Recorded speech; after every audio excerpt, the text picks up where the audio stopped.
mesa organizada pela Universidade Aberta sobre um tema que pode parecer paradoxal nos dias de hoje, mas que é fascinante, intitulado O Regresso aos Fundamentos, a urgência de publicar as fontes de cultura, língua e sociedade portuguesas. Temos hoje aqui para este debate três convidados, a quem agradeço desde já a sua presença e disponibilidade. O objetivo também é dirigir um pouco a palavra ao público, pode chegar eventualmente a maior número, e refletirmos um pouco sobre essa problemática. Começarei por apresentar à minha esquerda o professor João Luís Cardoso, que é professor catedrático da Universidade Aberta, com uma vasta obra publicada no domínio da arqueologia e outros domínios afins, arqueologia, zoologia, história da arqueologia.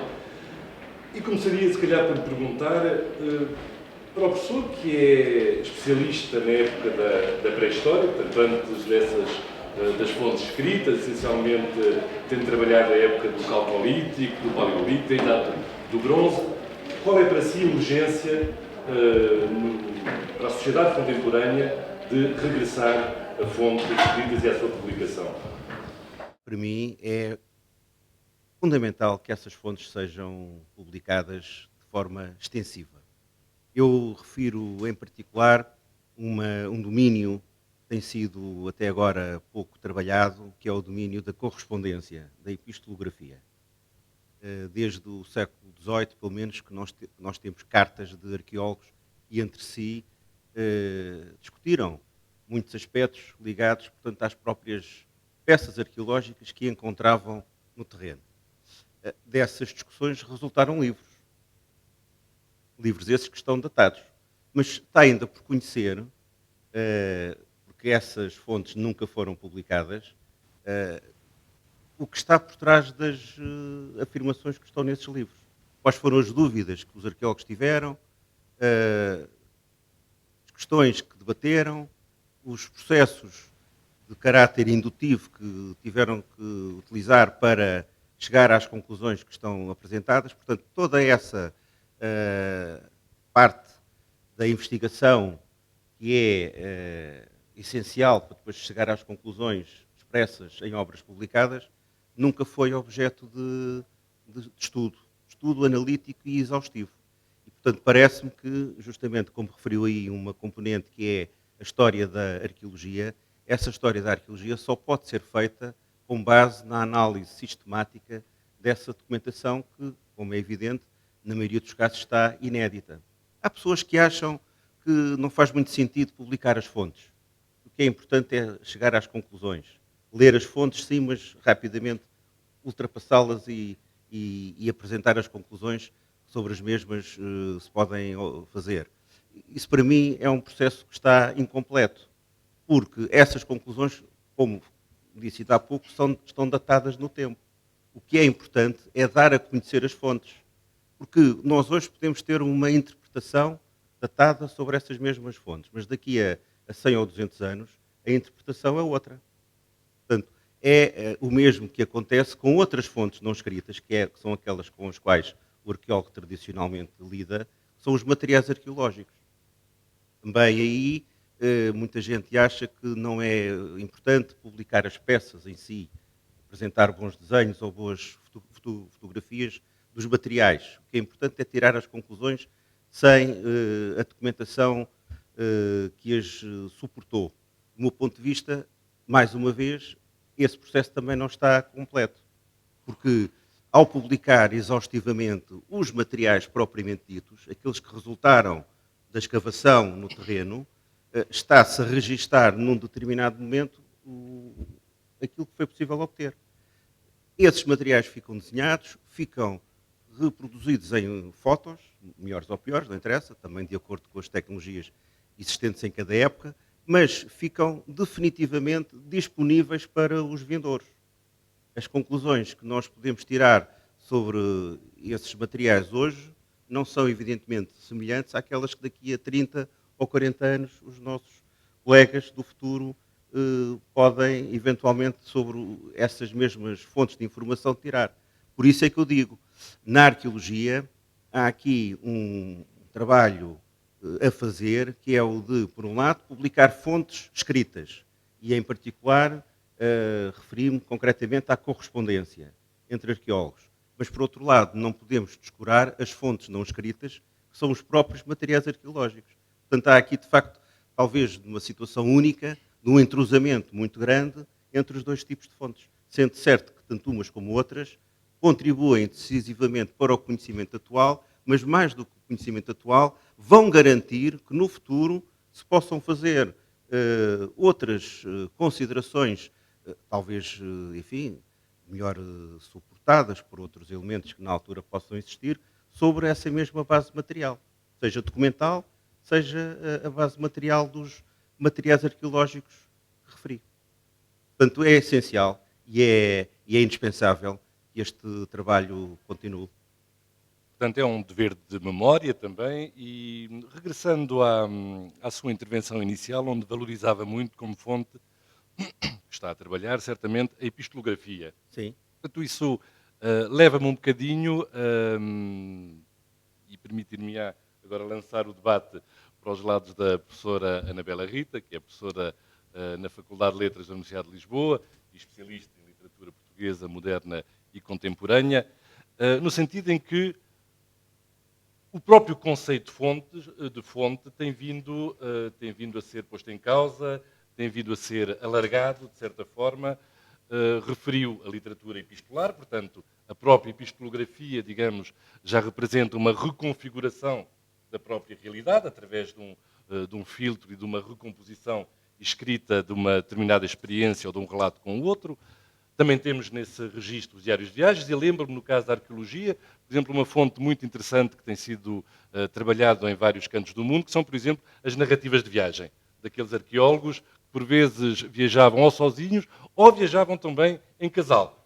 Com a mulher, por exemplo, e faziam aquelas viagens longínquas para o Egito, desde Inglaterra, de França, e a questão que se coloca é até que ponto, se quisermos, também poderíamos, Anabela Rita, considerar a literatura, ou será que todos os géneros literários podem, em certa medida, também constituir fontes valiosas para a cultura portuguesa? Não só para a cultura portuguesa, sim. E não só essa linhagem de obras que são as narrativas de viagens, que são realmente muitíssimo interessantes, mas que no início têm uma função e uma ambição de completude. Elas são enciclopédicas, encerram o conhecimento de uma determinada época. E, portanto, são espelhos da natureza, são espelhos do mundo, não é? E, desse ponto de vista, a sua vocação enciclopédica está muito, muito claramente exposta. Ora bem, a literatura, como as outras artes, mas a literatura, o professor Fernando Cristóvão tem uma expressão que é a arqueologia das arqueologias.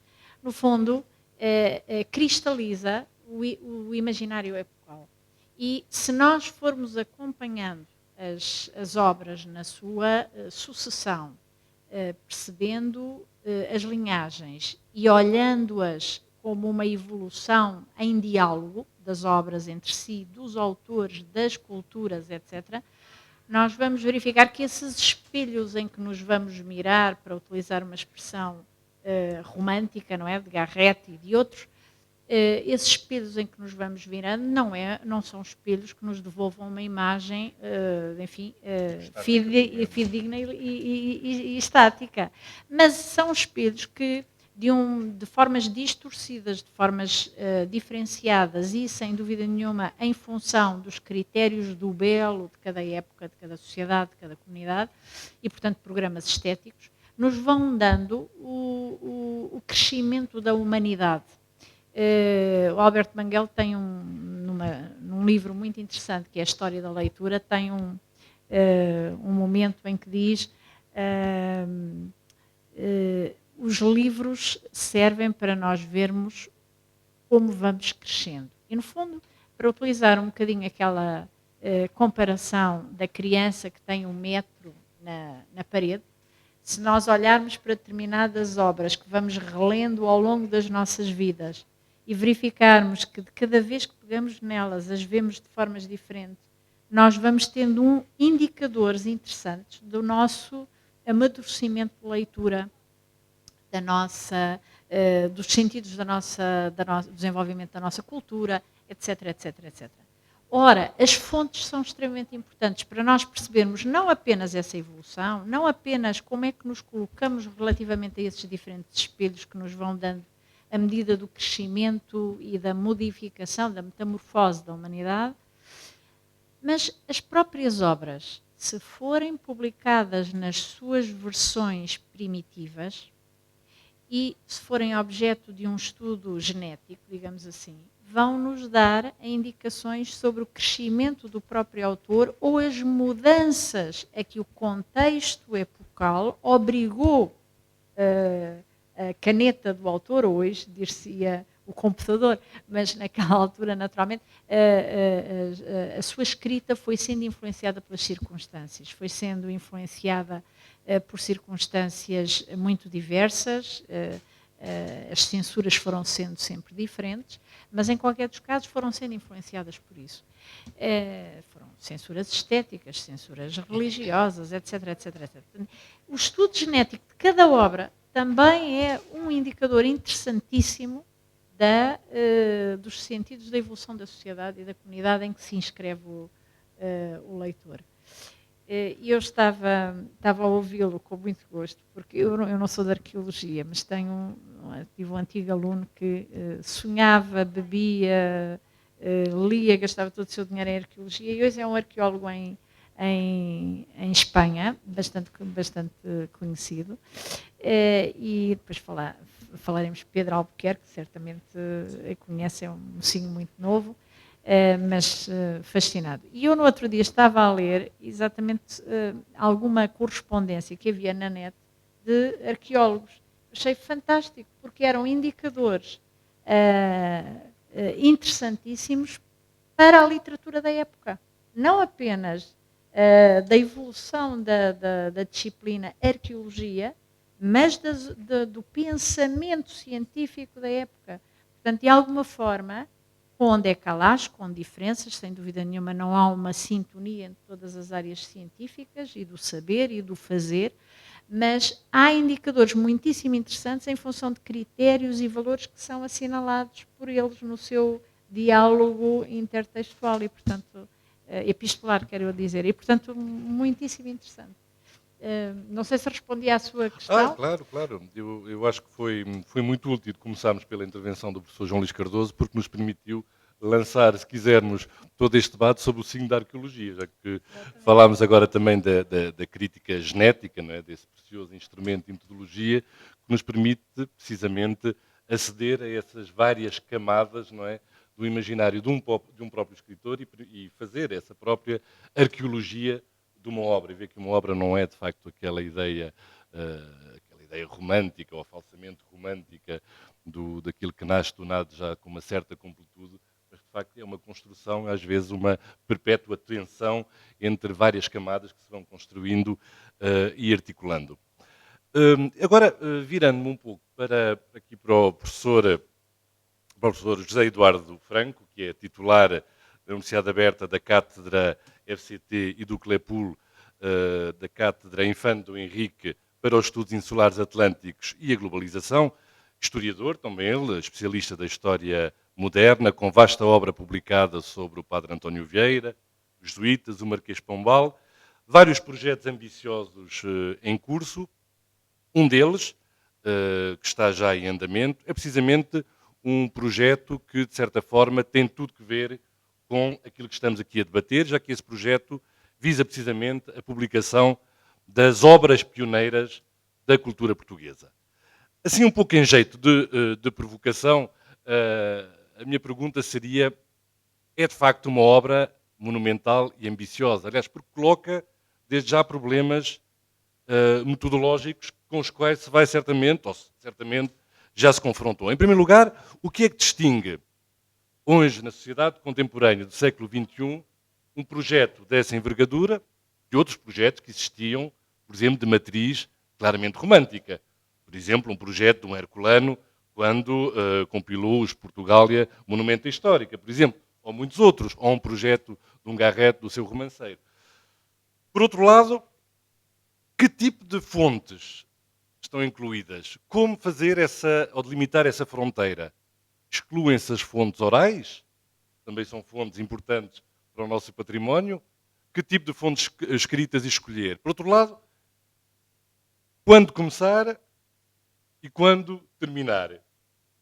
Portanto, tudo perguntas assim que me vêm ao espírito perante um projeto que eu considero, isso será desnecessário afirmar, que eu considero absolutamente fundamental, até porque essa compilação, essa antologização, se quisermos, das fontes, tem vindo a ser feita, mas de uma forma muito incompleta, muito fragmentária, portanto, com domínios e áreas do saber a trabalharem cada um no seu canto, não é? E, portanto, se não fosse por outro motivo, eu acho que uma obra dessa se justifica não somente por questões também de memória, de identidade, que são aspectos fundamentais, mas também do ponto de vista pedagógico, que é fundamental para a investigação e para prosseguir a investigação, ter um acesso a fontes bem editadas, fidedignas, com o qual o investigador ou o estudante se possa confrontar e possa ler.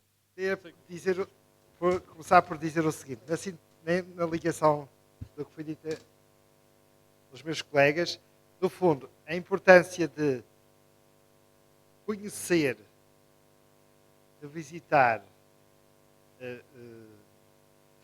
revelar, divulgar as fontes da nossa cultura é um trabalho de arqueologia da cultura. Portanto, o que une, de certo modo, e começámos muito bem pelo Sr. Professor, e unindo aqui todo este diálogo que estamos a ter, esta reflexão em torno da importância de editar as fontes. Estamos a fazer esta reflexão no século XXI e podemos perguntar hoje qual é a pertinência deste trabalho. Este trabalho já não devia estar todo feito, já desde o século XIX, como fizeram os franceses, os ingleses, etc. Não, está muito por fazer e talvez eu considere que isso é uma das graves lacunas, um dos graves problemas, uma das graves pobrezas da nossa cultura, do nosso trabalho em torno da afirmação da nossa cultura. Porque, como muito bem disse, revelar, começando no plano da historiografia, revisitar, revelar fontes inéditas e mesmo fontes pouco conhecidas, e a via pela qual se pode renovar o conhecimento da história, o conhecimento historiográfico. A grande ambição do historiador é descobrir o inédito, algo que nunca ninguém descobriu, para poder, a partir daí, acrescentar conhecimento novo à história. Mas mesmo não revelando os inéditos, não conseguir esse desidrato, o facto de revisitar e enquadrar, à luz de cada tempo, as fontes da nossa herança cultural, já é uma forma também de fazer um exercício de atualização e de religação entre passado e presente, o que é um serviço fundamental na construção do grande edifício da cultura. Não esqueçamos que, eu recordo de 2 momentos da nossa história muito importantes, em que houve uma grande renovação de conhecimento, uma grande renovação cultural, e essa renovação, muitas vezes esquecemos, passou fundamentalmente pelo regresso às fontes. Lembremos a nossa lídima escola do Renascimento. Nós dizemos, orgulhamos dos nossos humanistas, da época dos descobrimentos, etc. Foi uma época áurea que os grandes intelectuais, desde Damião de Góes, Fernando Oliveira, Camões, portanto, não só em Portugal, mas pela Europa toda. E qual era o grande lema? A palavra de toque, a palavra de ordem. Regressa às fontes clássicas, às gregas. Eles começaram por fazer, ir aos originais, conhecê-los, estudá-los, traduzi-los e tentar reconstituí-los na sua inteireza. E a partir daí, gerou-se uma verdadeira primavera cultural e deu-se o célebre Renascimento. Outro momento importante, século XVIII, a criação da Academia de História, no final da segunda década do século XVIII, pelo rei Dom João V, a Academia Real Portuguesa da História. Qual era o grande lema desses historiadores? Era precisamente criar um corpus das fontes históricas da história portuguesa, até com fins também políticos, para legitimar o Império, etc., para reforçar aquilo que era um projeto também político, de afirmação, mas também de conhecimento. Regressa às fontes, que tem um serviço cultural, mas pode ser também um serviço político, etc., o que gerou também uma renovação e deu origem, formou, nesse processo de regresso às fontes, grandes historiadores, grandes, e deu origem a outras obras, até de grande divulgação para o grande público. Nesse contexto também se enquadra a Biblioteca Lusitana, etc., e todo o serviço que foi feito pela Academia de História. Nessa sequência, nós não sabíamos o que sabemos hoje da nossa história, se não houvesse esse trabalho fundamental desse momento fundador dos historiadores da primeira Academia Portuguesa da História. Hoje em dia, mas então esse trabalho não está todo feito? Não, está por fazer. Tenho uma experiência viva fazer esse trabalho. Já tive a oportunidade de editar de coordenar a edição de 2 obras completas. Foi uma obra completa de um autor do século XX, que foi o Padre Manuel Antunes, da Faculdade de Letras, e uma do século XVII, do Padre António Vieira, em 30 volumes. Mas também partir da consciência de que até os nossos grandes autores, aqueles que nós consideramos maiores das várias épocas, têm aquele trabalho fundamental por fazer, que já devia estar feito, que é pelo menos publicar a sua obra completa e disponibilizar ao grande público. E está para fazer, de António Vieira, que é o Imperador da Língua Portuguesa, como está para fazer, por exemplo, do Marquês de Pombal, tem uma obra que nós temos um projeto também para 30 volumes, que é uma obra imensa que está soterrada, que é uma série de especialistas internacionais que chamam a atenção da importância de editá-la, como está para fazer para os nossos humanistas do século XVI, por exemplo. Toda a gente sabe que Damião de Góis é uma figura importantíssima do Renascimento português e europeu. Veio à mesa com Lutero, conviveu com Erasmo de Roterdão, etc. Sabemos que uma das figuras maiores. Alguém vai a uma livraria e encontra a obra dele? Sabe, alguma vez foi editada a sua obra completa? Não. Está tudo por fazer. E esse trabalho não só contribuía para o conhecimento daqueles autores, mas fortalecia no seu conjunto aquilo que é a nossa herança cultural e afirmá-la-ia não só no contexto nacional, mas também internacional, se depois fizermos um exercício de tradução e de afirmação lá fora. Da experiênciazinha que nós fizemos, que não foi pouca, de preparar em 2 anos e editar a obra completa do Vieira, damos um esforço também de divulgação internacional, apresentámos em Roma e noutros palcos, e o intelectuais estrangeiros dizem, mas você é uma figura desta dimensão, ao ver a obra. Portanto, a nossa cultura passou a ser também mais respeitada e compreendida na sua completude, precisamente porque falta este trabalho sistemático, fundamental, e que acaba por ser uma lacuna. Nós, em Portugal, como costumo dizer, temos o complexo do elefante, que é um complexo que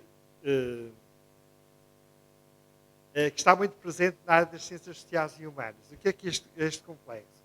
Por que é que tem este trabalho? Eu só falei dos autores maiores, sem falar dos...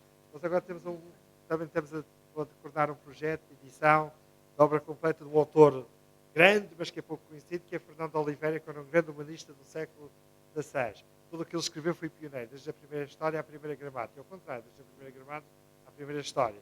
Ok. Mas só falando até aos grandes, enquanto que uma França, uma Inglaterra já editou em várias versões de bolso, críticas, os seus Shakespeares, os seus Voltaires, os seus Balzacs, nós, nem os nossos maiores, temos numa edição completa. Agora acabou-se no século XXI de editar a obra do Vieira, depois várias tentativas. E mesmo assim foi um problema, devido aos filtros académicos, em vez das pessoas se unirem, têm dificuldade, muitas vezes, em se unir para fazer estas obras. Nós temos o complexo de cauda, temos o complexo em Portugal do elefante, que impede, tem a ver com a nossa mentalidade, a nossa forma de trabalhar em equipa, dificuldade em trabalhar em equipa, que é, nós temos grandes especialistas sobre os grandes autores portugueses, sobre as grandes áreas da nossa cultura, da nossa herança cultural. E temos, por exemplo, sobre António Vieira, vou dar um exemplo. Eu contabilizei mais de 1000 teses de mestrado, de doutoramento, feitas sobre o Vieira desde os anos 60 até ao século XXI. E todos sabiam muito sobre a orelha do elefante, sobre a cauda do elefante, sobre a barriga do elefante, mas cada um estudava a parte do elefante, mas nunca ninguém se atreviu ao todo. Porquê? Porque se nos atrevermos ao elefante todo, temos que constituir uma equipa capaz de abarcá-la. E devido a essa dificuldade em trabalhar a equipa, é que continuamos a continuar a saber muito do Damião de Góis, do Vieira, etc., mas fragmentariamente. Mas é fundamental que passemos a constituir equipas interdisciplinares para nos atrevermos ao elefante todo e o colocarmos de pé, porque ele está deitado e muitas vezes escondido na floresta. E este trabalho fundamental que é preciso fazer, e isto é que afirmará a nossa cultura, porque afirmar os os fundamentos do edifício, revelá-los, valorizá-los, de uma forma também de tornar o edifício também revelado na sua completude. Nós temos os nossos fundamentos muito escondidos, submersos. Nós estamos a fazer agora este trabalho também, que é um trabalho que esperemos levar a cabo a breve trecho, médio prazo, que é um projeto que já vinha de trás e que envolve vários especialistas de várias universidades portuguesas, que se intitula assim: Fontes Pioneiras da Língua e Cultura Portuguesas. E, portanto, selecionámos com todas as... Depois, isto é um trabalho que já vem sido refletido durante há alguns anos esta parte, e que é, decidimos fazer o seguinte: identificar, selecionar nas diferentes áreas de saber fundadoras da cultura portuguesa, desde a linguística, a literatura, a história, a engenharia, a medicina, etc., as obras em que pela primeira vez, e em língua portuguesa, se escreveu sobre aquela matéria, se fez uma obra sobre aquela matéria. O primeiro romance, a primeira história, a primeira gramática, o primeiro tratado de medicina, o primeiro tratado de engenharia, a primeira obra ecológica, a primeira obra de farmacêutica, o primeiro tratado de náutica.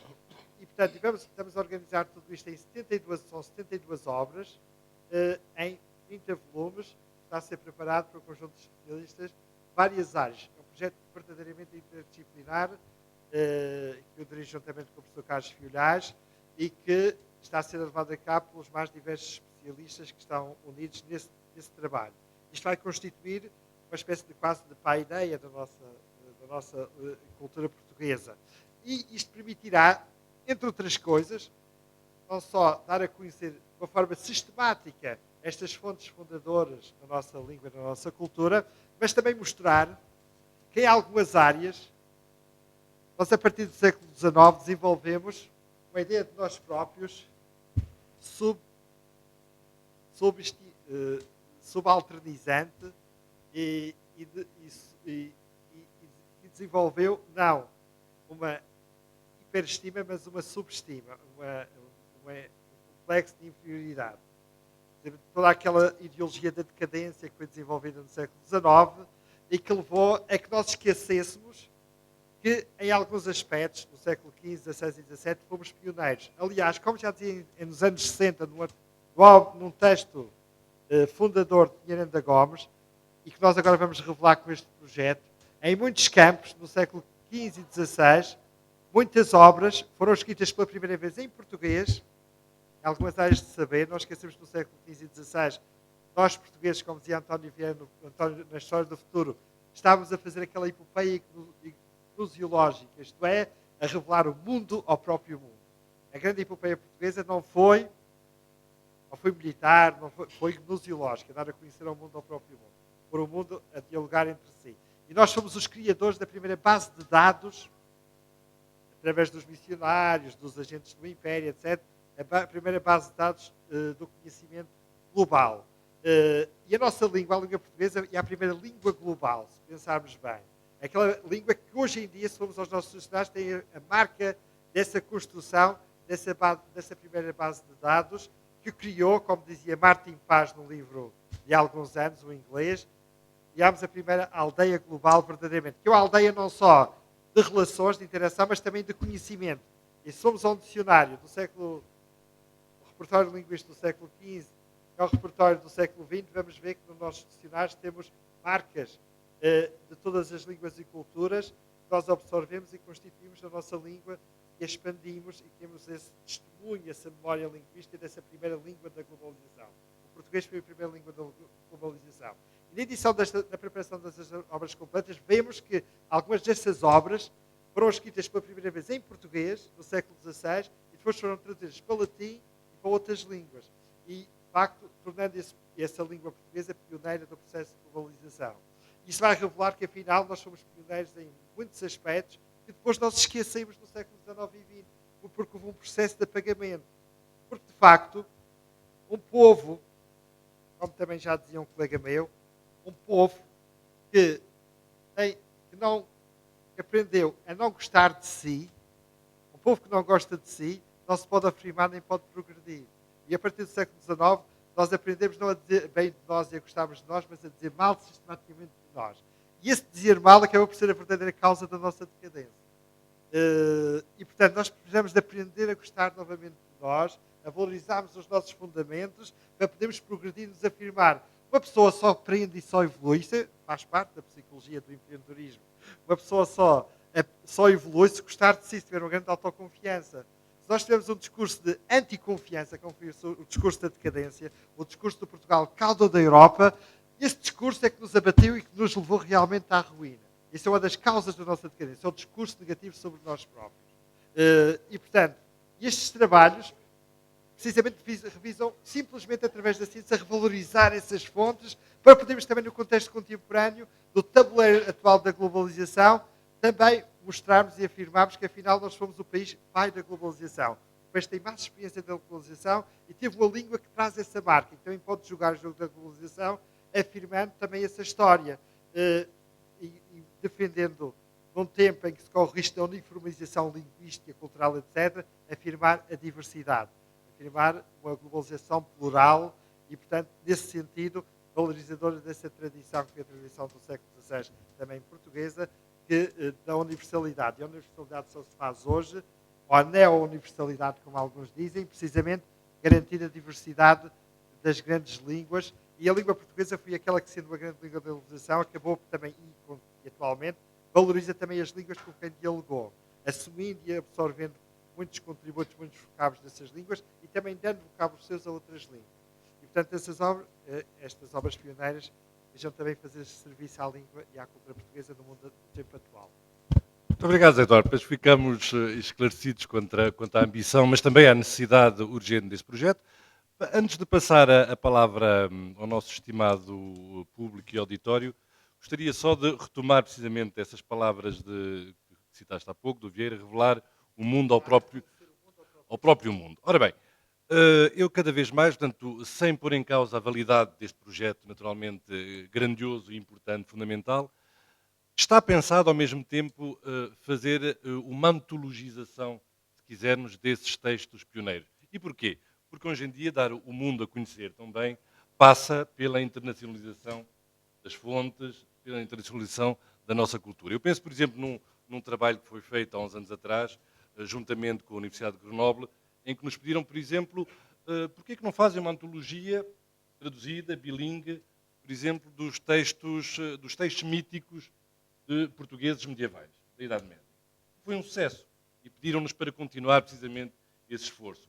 Portanto, isso poderia ser feito também noutras áreas e, lançando também essa última pergunta, porque o tempo urge e temos que libertar a sala antes das 8 horas, que estratégias é que podemos utilizar para, precisamente, internacionalizar também essas fontes? Porque, senão, se ficarem apenas em português, será que não corremos o risco de estarem menos acessíveis? Portanto, que estratégias podemos levar a cabo para que, de facto, essa nossa cultura tão valiosa, de facto, e tão pioneira em tantos campos, seja também conhecida lá fora? E, como nós sabemos, nem sempre isso acontece. Professor João Luís Cardoso, tem algumas ideias sobre essa matéria? É uma pergunta um bocado difícil, mas não quero ouvir aqui o que é que o nosso prezado público também pensa sobre isso. Eu penso que agora poderíamos abrir o Eu acho que debate sim. a quem está na mesa e também a quem assiste.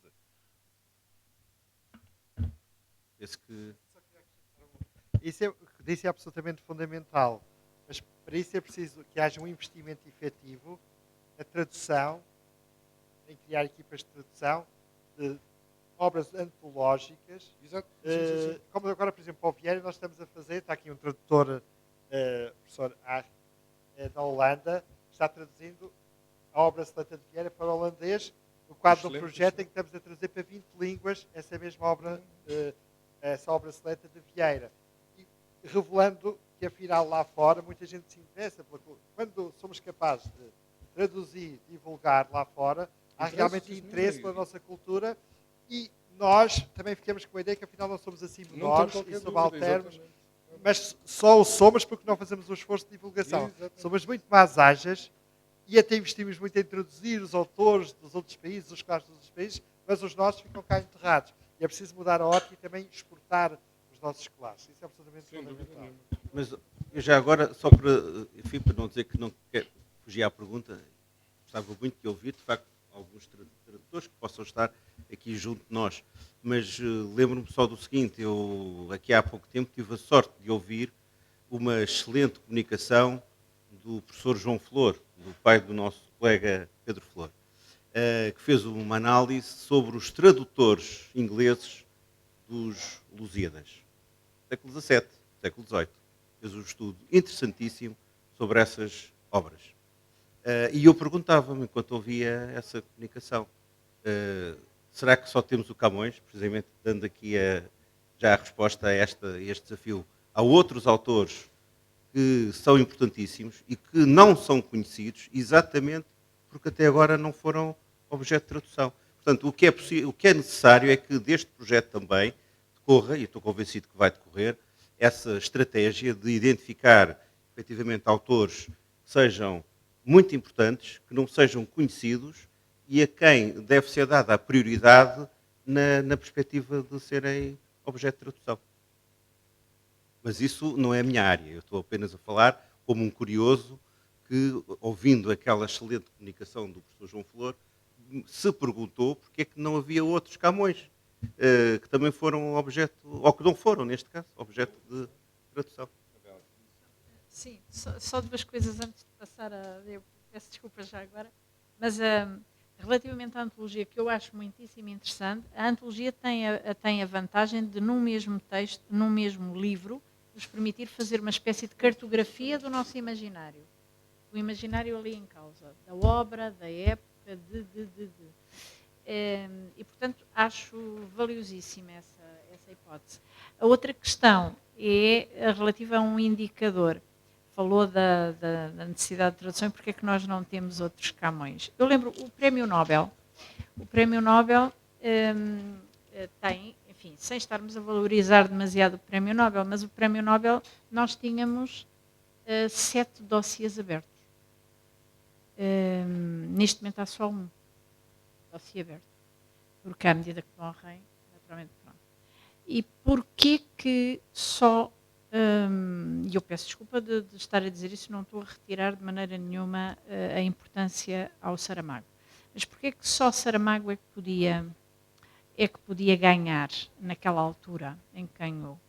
Porque sempre que ia a votações para as instâncias convidadas a pronunciarem-se, por exemplo, era o clube, etc.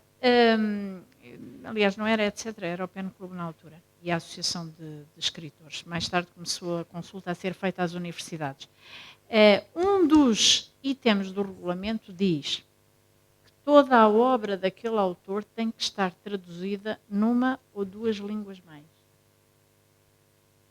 E o único, havia dois sempre, as votações eram muito renhidas.